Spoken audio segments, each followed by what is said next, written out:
wonderful discourse. To this Anandika family, and they are really wonderful. I say it, and behind you, Madam Anandaji is sitting.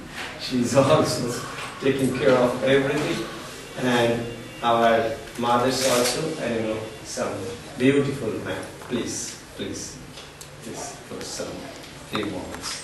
Thank you for an exceptional welcome. I'm overwhelmed with this kind of welcome that you have given us. The atmosphere is actually too spiritual.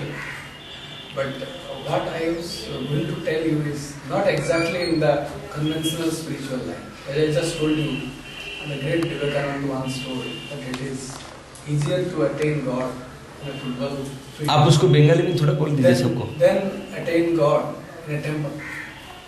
Question is, why did Vivekananda tell so? Football field में भगवान को जल्दी मिलता है, temple में ज़्यादा जल्दी मिलता नहीं है. क्या हो सकता है, क्यों एग्जैक्टली विवेकानंद ऐसे बोले? ये चीज एनालाइज करने से आपको लगेगा कि जो हम लोग सोच रहे हैं कि स्पिरिचुअलिज्म, रिलीजन, साइंस एक दूसरे से अलग है एंड एक दूसरे से कन्फ्रंटेशनिस्ट है. जो साइंटिफिक चीज है वो रिलीजियस हो ही नहीं सकता है, वो रिलीजियस जो है वो साइंटिफिक नहीं हो सकता. Most often we concentrate on the rituals, on the scriptural knowledges, जो धर्मशास्त्र में है, जो धर्म ग्रंथ में है, हम लोग उसको मान लेते हैं. स्ट्रेट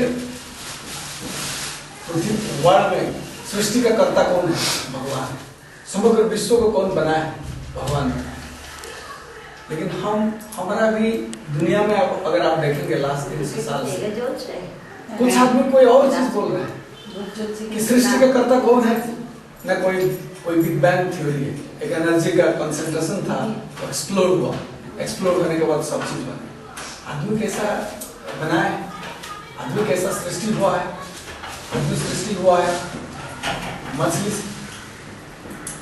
आदमी सृष्टि हुआ है सबसे छोटा सा ऑर्गेनिज्म से, छोटा ऑर्गेनिज्म से. जैसे छोटा सा कीड़ा था, मछली बना. आपका दशावतार आप जानते हैं, मीन अवतार, बड़ा अवतार. Surprisingly, Hindu का जो Dashavatar is along with the theory of evolution. But most of the people in the world do not agree to this in the religious community. अभी 2009 में भारत में नहीं, पाकिस्तान में नहीं या बांग्लादेश में नहीं, अमेरिका में सर्वे हुआ. अमेरिका का एक ऑर्गेनाइजेशन है, it is called Pew Foundation. The Pew Foundation draws the religious map and religious belief of the country. उसमें एक क्वेश्चन किया, भगवान को, आदमी को भगवान क्रिएट किए ना, इवोल्यूशन से बने हैं, ग्रेजुअल इवोल्यूशन से बने हैं, और हर रिलीजन में कितना % लोग उसको मानते हैं ये दिखा गया. और सबसे ज्यादा उसको मानते हैं, देखें कि जीव्स, ये साइंटिफिक बिलीव को सबसे ज्यादा माने हैं. Around 86% people they agree with the basic scientific principle जो कि हमारे इधर पढ़ा जाता है स्कूल में. Next group was Hindus and the lowest group were Christians of a certain denomination. In fact more than 50% people believe that भगवान का एक स्पेशल क्रिएशन है ह्यूमन बीइंग. भगवान बाकी सबको बनाया और उसके बाद ह्यूमन बीइंग को बनाया. नाउ जो चीज आप बायोलॉजी में पढ़ के आ रहे हैं, जो चीज आप बचपन से पढ़ के आ रहे हैं, उसको अमेरिका जैसा देश में 60% पीपल बिलीव नहीं करते. तो जो साइंटिफिक बिलीफ, वो बिलीफ इतना आदमी क्यों बिलीव नहीं करते हैं? इतना चीज क्यों बिलीव नहीं करते? आप अगर कोई एक रिलीजन लीजिए, उसके साथ दूसरा रिलीजन को थ्योरी लगाइए. अकॉर्डिंग टू हिंदू रिलीजन विश्व क्रिएट हुआ है 15 बिलियन ईयर्स. सरप्राइजिंगली विष्णु पुराण में जब आप काउंट करेंगे कि ब्रह्मा का 1 मिनट, विष्णु का 1 मिनट, विष्णु का 1 सेकेंड, उसका एक मल्टीप्लिकेशन फैक्टर है. और उसके बाद अगर आप जाएंगे कि पूरा कल्प कितना है, तो आप पहुंचेंगे 4.5 billion year is creation of earth. 4.5 billion मतलब 1 बिलियन में 100 करोड़ ईयर्स होता है.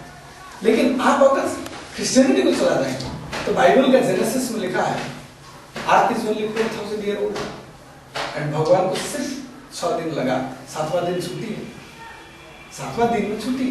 तो ये दोनों तो एक साथ करेक्ट नहीं हो सकते, या ये करेक्ट है या वो करेक्ट है, दोनों एक साथ करेक्ट नहीं होते। एग्जैक्टली क्या है इन दोनों के बीच में, सच कौन है?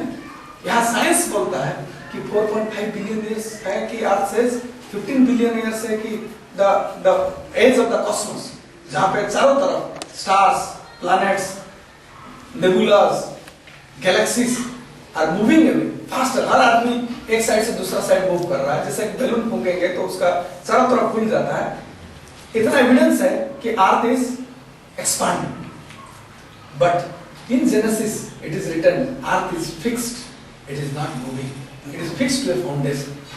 So Psalm 1.5 में लिखा है कि it is fixed to the foundation. So basic चीज क्या है? Can religion be true or science be true? What exactly is the difference? हम जब जाएंगे हम देखेंगे कि साइंस कोई अलग चीज नहीं है। सबसे बड़ा रिलीजियस फिलोसोफर का, सबसे बड़ा रिलीजियस फिलोसोफर तो माना जाता है science. According to my opinion, science is the truest religion, क्योंकि साइंस में ट्रूथ इज मोस्ट इंपॉर्टेंट।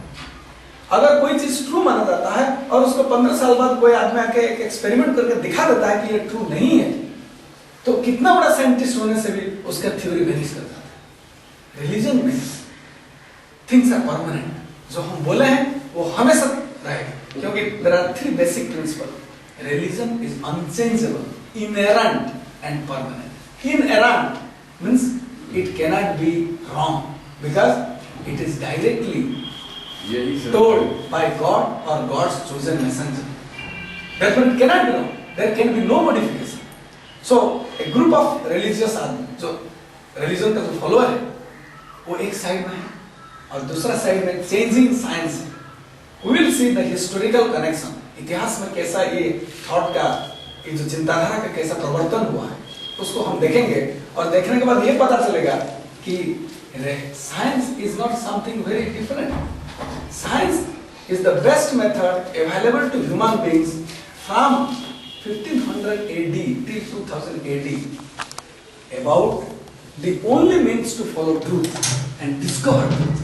अगर सत्य का अनुसंधान धर्म का लक्ष्य है तो सबसे बड़ा अनुसंधान सत्य का होते हैं ये वैज्ञानिक।